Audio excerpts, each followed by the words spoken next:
राज और लमकरण के बीच की बात में अचानक से पंखुड़ी का मैसेज आया था।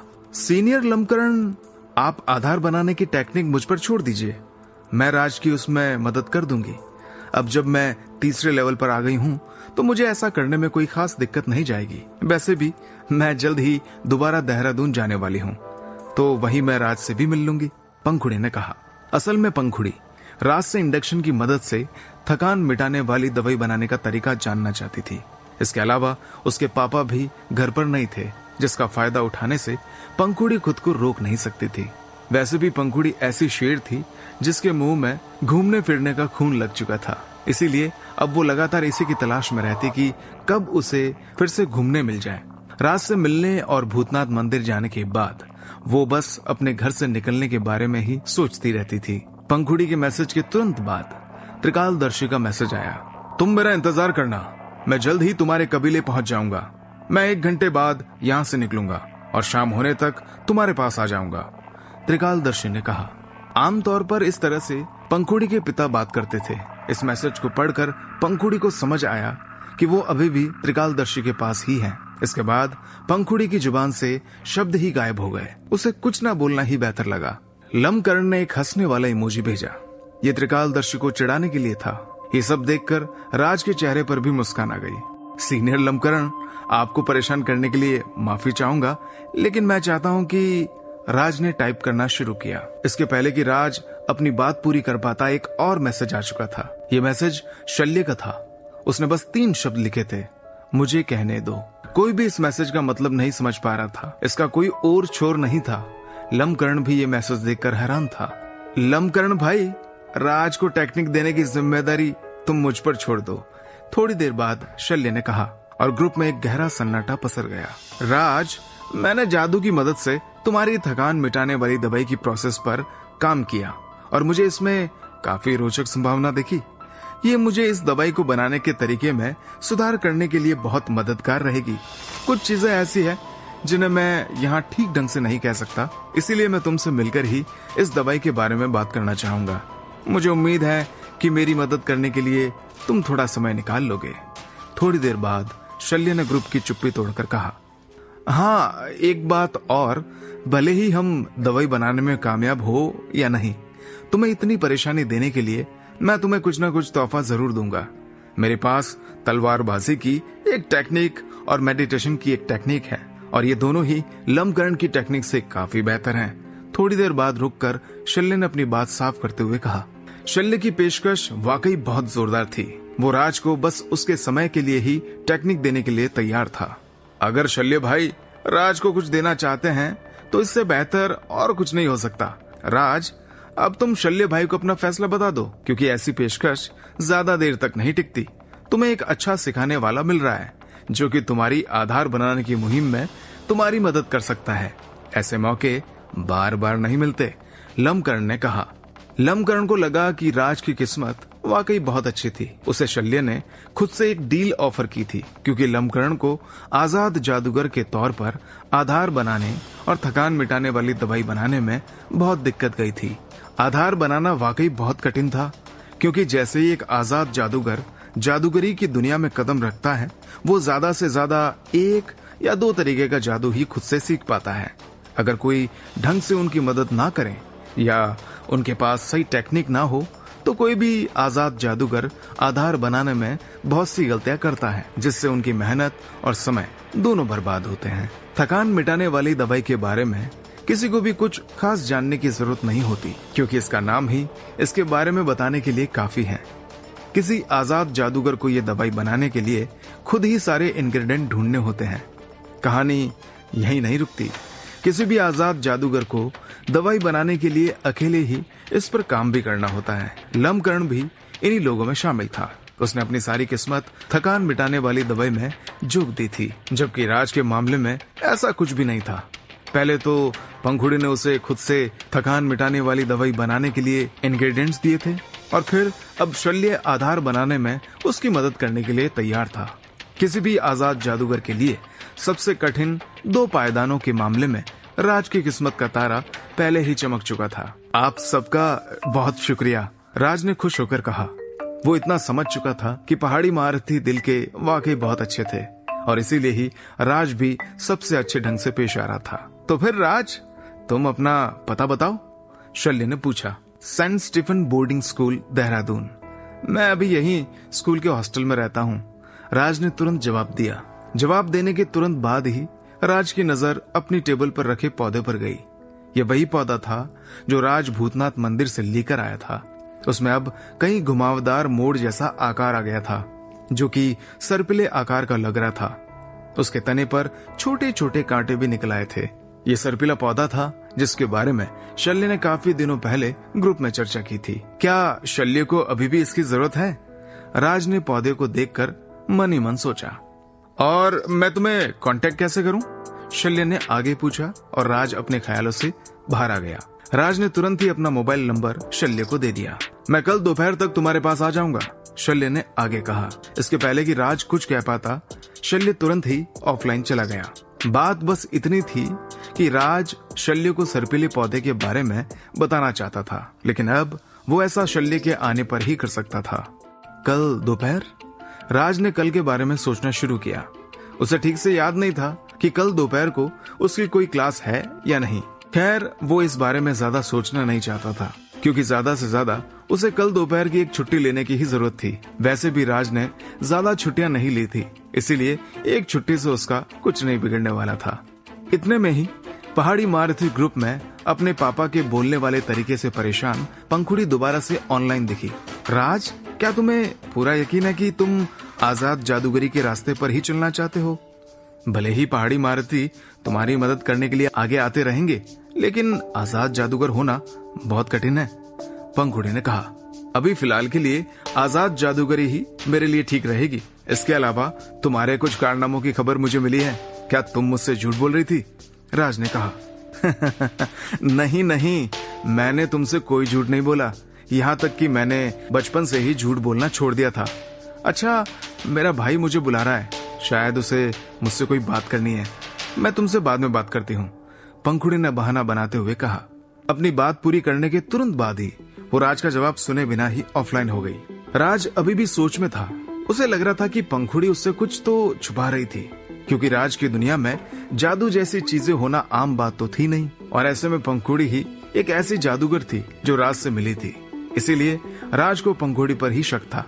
पंखुड़ी के कारण ही राज को थकान मिटाने वाली दवाई के इंग्रेडिएंट्स मिले थे और उसने जादूगरी की दुनिया में कदम रखा था।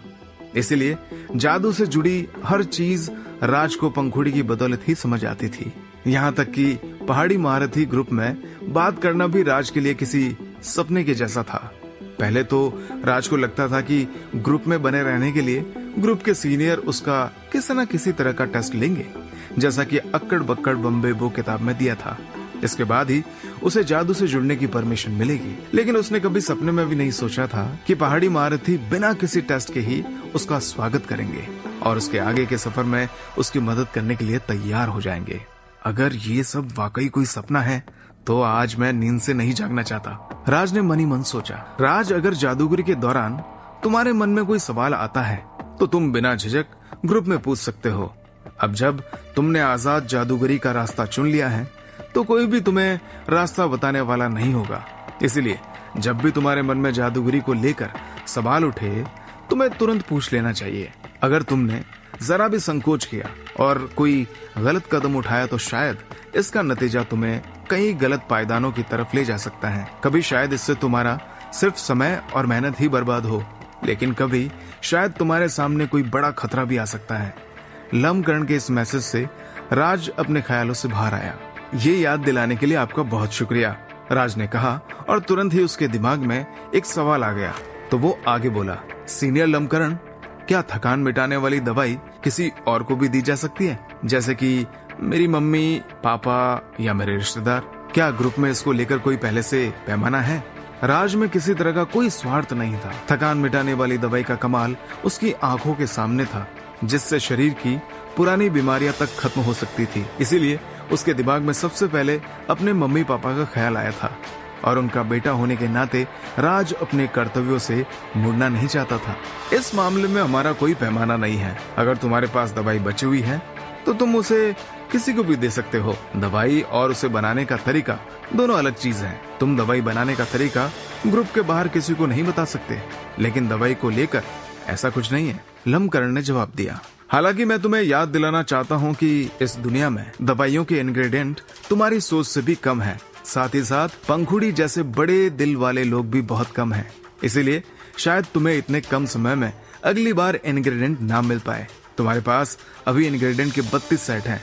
अगर तुम हर बार दवाई बनाने में कामयाब भी हुए तो भी तुम्हारे पास थकान मिटाने वाली दवाई के 32 सेट ही होंगे, जो कि तुम्हारे 100 दिनों के आधार बनाने के सफर के हिसाब से काफी कम है।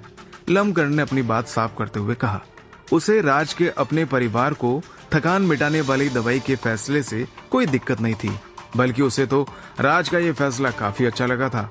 जो भी थकान मिटाने वाली दवाई बनाने के बाद अपने करीबी लोगों के बारे में सोचते थे, लमकरण को वो लोग बहुत पसंद आते थे। अपने मम्मी पापा की इज्जत करने वाले और उनकी खातिर कुछ भी करने को तैयार रहने वाले लोगों से लमकरण को दोस्ती करना बहुत पसंद था, और ऐसे लोग ही जादूगरी के अपने रास्तों पर दोस्त बना पाते थे, क्योंकि कोई भी बुरी सोच और गलत इरादे वाले लोगों से दोस्ती नहीं करना चाहता था। लेकिन क्या राज को लमकरण की इतनी बात करना पसंद आएगा? क्या राज अपना आपा खोकर लमकरण को तीखा जवाब देगा? क्या शल्य के आने पर राज दोबारा दवाई बना पाएगा? तो मैं तो तुम्हें यही सलाह दूंगा कि पहले तुम थोड़ी ताकत जुटा लो, और जितना तुम्हारे जादूगरी के रास्ते में इस्तेमाल होने के बाद थकान मिटाने वाली दवाई बच जाए तो तुम उसे किसी को भी दे देना। साथ ही साथ इस दौरान तुम्हें कुछ चीजों का काफी ख्याल रखने की जरूरत है। लमकरण ने राज को सलाह देते हुए कहा। राज सोच में पड़ गया कि आखिर उसे कौन सी चीजों का ख्याल रखना होगा। तभी लमकरण का अगला मैसेज आया। जब तक तुम ठीक तरह से काबिल नहीं बन जाते, तब तक अपनी जादूगरी के बारे में किसी को भी बताना तुम्हारे करीबी लोगों के लिए खतरा बन सकता है। ये मैं तुम्हें बस यूं ही नहीं कह रहा हूं। आज तक जादूगरी के इतिहास में जिन्होंने भी जादूगरी को हल्के में लेकर इस तरह की कोई हरकत की है, उन्हें बहुत बड़ा हर्जाना देना पड़ा है। और ऐसे जादूगरों की संख्या इतनी ज्यादा है कि तुम तारे गिन सकते हो, लेकिन इन्हें नहीं। तो किसी को भी थकान मिटाने वाली दवाई देने के पहले तुम्हारे पास इस दवाई की सच्चाई छुपाने का एक अच्छा कारण होना जरूरी है। लमकरण ने अपनी बात साफ करते हुए कहा। राज को अब सारी बातें अच्छे से दिमाग में बैठ गई थी। कोई भी अपने करीबी लोगों को नुकसान नहीं पहुंचाना चाहता, लेकिन उसे सतर्क भी रहना जरूरी है ताकि उन्हें अनजाने में भी कोई नुकसान न हो। राज हर कीमत पर अपने करीबी लोगों की रक्षा करना चाहता था। उसने जादुई दुनिया में कदम रखा था। इसका खामियाजा उसके करीबी लोगों को नहीं होना चाहिए। बस इतनी सी बात का उसे ख्याल रखना था। इसीलिए राज से जो भी बन पड़े उसे वो करने की जरूरत थी।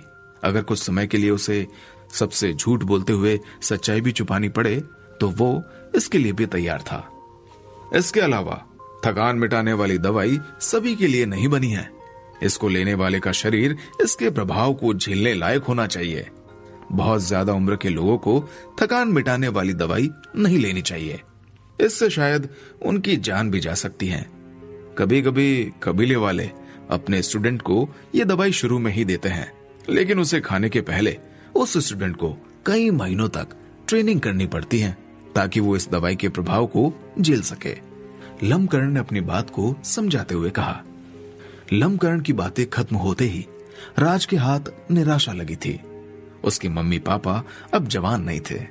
इस कारण शायद उनमें थकान मिटाने वाली दवाई के प्रभाव को झेलने की शक्ति नहीं बची थी। लेकिन अभी भी राज पूरे यकीन से ये बात नहीं कह सकता था। उसकी बड़ी ख्वाहिश थी कि वो इस जादुई दवाई का इस्तेमाल अपने मम्मी पापा को भी करने दे ताकि उनके शरीर में ताकत बनी रहे। लेकिन लमकरण ने उसके सारे इरादों पर पानी फेर दिया था। राज जादुई दुनिया की चीजों से इतना ज्यादा वाकिफ नहीं था। ऐसे में अपने सीनियर की बात न मानकर वो कोई भी खतरा मोल नहीं लेना चाहता था। अभी राज के लिए सबसे बेहतर यही था कि वो सीनियर की हर बात माने और पहले जादुई दुनिया और उसकी चीजों को समझे। एक बार जब सब कुछ उसकी समझ में आ जाए तभी वो अपने मन से कोई भी काम करें। राज, तुमने तो ये दवाई सीधे ही ले ली थी, क्या तुम रोज कसरत करते हो? लमकरण ने पूछा। पहले मैं रोज कसरत करता था, लेकिन इस साल कई कारणों से मैं ऐसा नहीं कर पा रहा। अभी मैं इस जगह पर बिल्कुल नया हूं, मैं यहाँ ठीक से सेटल भी नहीं हो पाया, इसलिए यहाँ आकर मेरी कसरत करने की हैबिट पूरी तरह से छूटी हुई है। इसलिए ये कहना ही बेहतर होगा कि मैंने सीधे ही इस दवाई को खाया था। राज ने हिचकिचाहट भरा जवाब दिया। तुमने 1 साल से ठीक से कसरत नहीं की, फिर थकान मिटाने वाली दवाई लेने के बाद तुम्हें जरा भी परेशानी नहीं हुई? ये दवाई बहुत ही जोरदार है, इसके असर को झेल पाना अपने आप में एक बड़ी बात है। क्या तुम पूरी तरह से श्योर हो कि तुम्हें दवाई खाने के बाद कुछ भी अजीब महसूस नहीं हुआ? लमकरण ने हैरान होकर पूछा। उसे यकीन नहीं हो रहा था कि ऐसा कैसे हो सकता था। उसे लग रहा था कि या तो राज के अंदर ताकत का कोई भंडार छुपा हुआ था, या फिर शुरू में तो मुझे कोई तकलीफ नहीं हुई, लेकिन थोड़ी देर बाद मुझे गले में थोड़ी जलन शुरू हो गई थी। फिर उसके बाद तो मुझे कोई ऐसी खास परेशानी नहीं हुई। मैं पूरी तरह से हेल्दी महसूस करता रहा। इसके अलावा मुझे महसूस हुआ कि मेरी ताकत पहले से कई गुना बढ़ गई है। मेरे शरीर में थकान नाम की कोई भी चीज मौजूद नहीं थी। मैं कुछ भी करने के काबिल हो गया था। राज ने बेझिझक जवाब दिया। राज, ये तो कमाल की बात है। मुझे तुमसे एक सवाल पूछना है। इसका जवाब देते वक्त जरा भी शर्म महसूस मत करना और मुझे सब कुछ खुलकर बताना। क्या तुम्हारी कोई गर्लफ्रेंड है? लमकरण ने बात का रुख बदलते हुए पूछा। बात बहुत ही तेजी से एक नए मोड़ पर पहुंच गई थी। राज को तो समझ भी नहीं आ रहा था कि थकान मिटाने वाली दवाई का उसकी गर्लफ्रेंड होने से क्या नाता था। हालांकि राज को इस सवाल पर जरा भी शर्म महसूस नहीं हो रही थी। ये एक इतना आम सवाल था जो कई लोग उससे पूछ चुके थे। यहाँ तक कि राज की दुनिया में एक दोस्त दूसरे दोस्त से पहले इसी तरह के सवाल करता था। राज अभी उम्र के जिस मुकाम पर था, वहां इस तरह की बातें लड़कों के बीच होना कोई बड़ी बात नहीं थी। राज के आसपास ही कई लोगों की गर्लफ्रेंड थी। ऐसे में राज से भी यही सवाल किया जाना गलत नहीं था। हालांकि अभी तक स्कूल में तो राज को किसी भी लड़की के साथ नहीं देखा गया था। ऐसे में उसके साथ वालों को लगता था कि उसका अपने घरेलू इलाके में ही कोई होगा, तो वो लगातार उससे इसी तरह के सवाल पूछते रहते थे। उन्हें राज की बात पर यकीन नहीं होता था, लेकिन असल में सच्चाई तो ये थी कि राज के जीवन में अभी तक गर्लफ्रेंड नाम की बहार नहीं आई थी। मैं अभी इस स्कूल में नया आया हूँ, तो अभी फिलहाल के लिए तो मेरी कोई गर्लफ्रेंड नहीं है। आगे का अभी से मैं कुछ कह नहीं सकता, राज ने जवाब दिया। इसके बाद लमकरण ने राज से उसके बारे में कुछ और पर्सनल सवाल पूछे। पहले तो राज को समझ नहीं आया कि थकान मिटाने वाली दवाई से इन सभी पर्सनल बातों का क्या लेना देना था, लेकिन राज को इन सवालों के जवाब देने में कोई बड़ी परेशानी समझ नहीं आ रही थी और ऐसे बात करके वो लमकरण के साथ अपने थोड़े और व्यवहार बढ़ाने में कामयाब हो सकता था। इसीलिए राज को ये बातें ठीक लगने लगी। अरे यहाँ तो अब पर्सनल बातें होने लगी। राज, तुम्हें ऐसे सबके सामने इतना सब भी नहीं बताना चाहिए। तुम्हें तो पता होना चाहिए कि तुम डिवाइस में पर्सनली भी बात कर सकते हो। अगर तुम्हें ये नहीं पता था तो मैं तुम्हें याद दिलाता हूँ, लेकिन तुम्हें इस तरह की बातें सबके सामने नहीं करनी चाहिए। तुमने तो अपनी सारी पर्सनल बातें पब्लिक कर दी।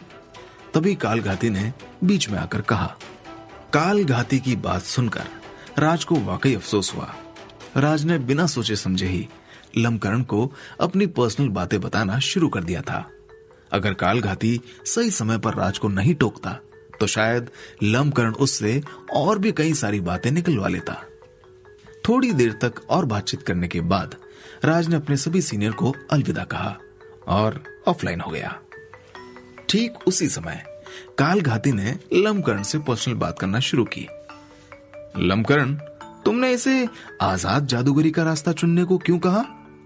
तुम और मैं दोनों इसी रास्ते से आए हैं। तुम्हें तो मालूम है ना कि इस रास्ते में कामयाब होना कितना कठिन है, कालघाती ने कहा। उसे अच्छे से पता था कि एक आजाद जादूगर को अपने सफर में क्या क्या देखना पड़ता है। इसलिए उसे समझ नहीं आ रहा था कि लमकरण ने राज के सामने ये रास्ता क्यों रखा। जबकि लमकरण चाहता तो राज को सिर्फ कबीले के बारे में बताकर उसे किसी कबीले से जुड़ने के लिए कह सकता था। हाँ, मुझे सब कुछ अच्छे से याद है। मुझे पता है कि आजाद जादूगरी का रास्ता आसमान छूने जैसा ही है। अगर मेरे हाथ में होता तो मैं कभी भी राज को इस बारे में नहीं बताता। लम्बकर्ण ने गहरी सांस लेकर कहा, फिर तुमने आखिर उसे इस बारे में क्यों बताया? हमारे ग्रुप में पहले से ही कितने सारे कबीले हैं। साथ ही साथ ग्रुप के कई लोग तो अपने कबीलों में काफी अच्छी पोजीशन पर भी हैं। उनकी मदद से राज को आसानी से एक सही कबीला मिल सकता था। कालघाती ने हैरान होकर पूछा। हाँ, ये मैंने उसकी उम्र को ध्यान में रखकर किया। क्या तुम राज की उम्र के बारे में भूल गए? वो 18 का हो चुका है। एक आम इंसान इस उम्र तक जिंदगी के नए पायदान पर कदम रखता है, जबकि हम जादूगरों के लिए आधार बनाने के लिए ये उम्र काफी ज्यादा होती है, क्योंकि हम 18 साल के पहले ही ये काम कर चुके होते हैं। लम्बकर्ण ने जवाब दिया। जादूगरों में आधार बनाने की सही उम्र 4 से 5 साल मानी जाती थी, क्योंकि एक बच्चे की मसल और हड्डियां इस उम्र में नर्म होती हैं। लेकिन मुख्य बात तो ये थी कि माँ के पेट में होने के कारण इस उम्र के बच्चों में पहले से ही काफी ताकत समाई होती है। अगर इस उम्र में ही इस ताकत को पहचान कर आधार बना लिया जाए तो जादूगरी में आगे का रास्ता बहुत आराम से कट जाता है। यहाँ तक कि इस ताकत की बदौलत तीसरे लेवल तक आने के पहले किसी भी जादूगर को कोई खास परेशानी नहीं आती। हालांकि इस दौरान बच्चे का शरीर कमजोर होता है, इसीलिए जादू के लिए ताकत इकट्ठी करना काफी कठिन होता है। भले ही वो बच्चा कबीले में सबसे बेहतर क्यों ना हो, लेकिन हर कोई 4-5 साल की उम्र में आधार बनाने में कामयाब नहीं हो पाता है। ये उम्र आधार बनाने के लिए सबसे बेहतर होती है, लेकिन अगर कोई ऐसा बाद में भी करना चाहे तो 8 साल की उम्र तक उसे ये काम कर लेना चाहिए। 8 साल की उम्र के बाद माँ के पेट से मिली ताकत खत्म हो जाती है, और एक बार ये ताकत गई तो दोबारा इसे हासिल नहीं किया जा सकता। इस ताकत के बिना आधार बनाने के बाद भी जादूगरी का रास्ता कठिन हो जाता है। जो भी 8 साल के पहले आधार बनाने में कामयाब हो जाता है, उसके मुकाबले 8 साल के बाद ये काम करने वाले को हर लेवल पर 2 गुना मेहनत करनी पड़ती है। और राज तो अब 18 का हो चुका था। इसका मतलब आधार बनाने की सही उम्र से वो 10 साल बड़ा था, जिससे हर महीने में उसे दिक्कत होना लाजमी था। क्या राज की उम्र के कारण वो आधार बनाने के सफर में कामयाब हो पाएगा? क्या उम्र के अलावा भी ऐसी कोई बड़ी वजह थी जिसके कारण लम्बकर्ण ने राज को आजाद जादूगरी के बारे में बताया? क्या कालघाती को राज की वाकई कोई चिंता थी, या वो राज को किसी कबीले में ही देखना चाहता था?